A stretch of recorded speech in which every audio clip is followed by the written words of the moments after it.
Vikki was born in Birmingham on the 13th of February 1950, the youngest of 4 children and a welcome addition to the family.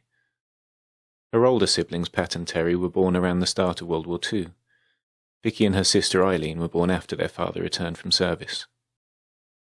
When he did come back from the war, their father was quite unwell, and he ended up spending a lot of time in hospital. So their mum returned to work and Vikki joined a day nursery. She enjoyed being with the other children, especially as her older siblings were all at school by then. At weekends and during school holidays, the siblings continued to play together, in their garden or the local parks. Vikki went to school in Birmingham, attending Pineapple Junior and Infant School and Swanshurst Secondary School. During that time, she also joined the St John Ambulance Brigade, where she learned first aid. Because she was a strong swimmer, she also decided to learn life-saving skills and how to handle a canoe. She was good at most anything practical and enjoyed learning new things.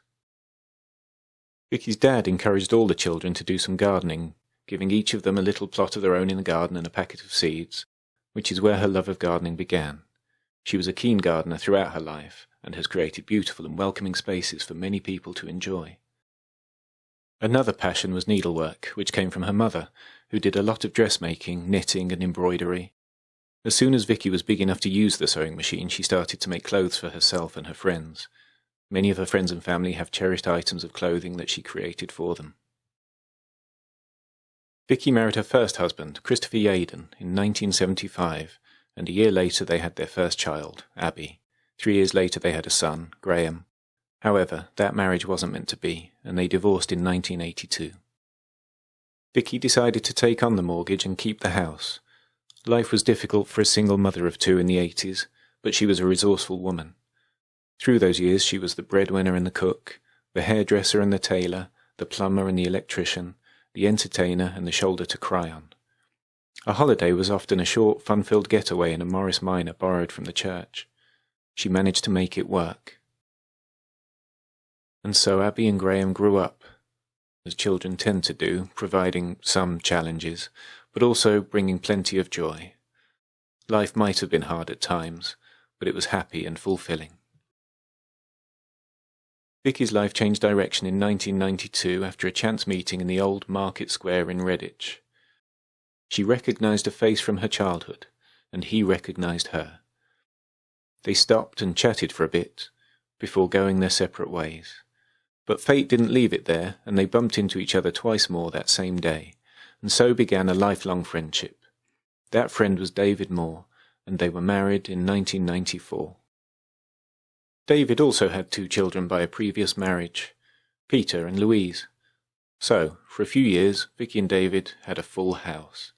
But before long the children grew up, and one by one left the nest, leaving Vikki and David to enjoy their life together.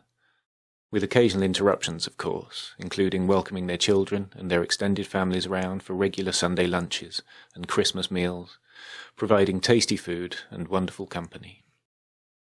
Vikki was a qualified draftsperson, and she did work for an engineering company for some time, but her heart was always in sewing.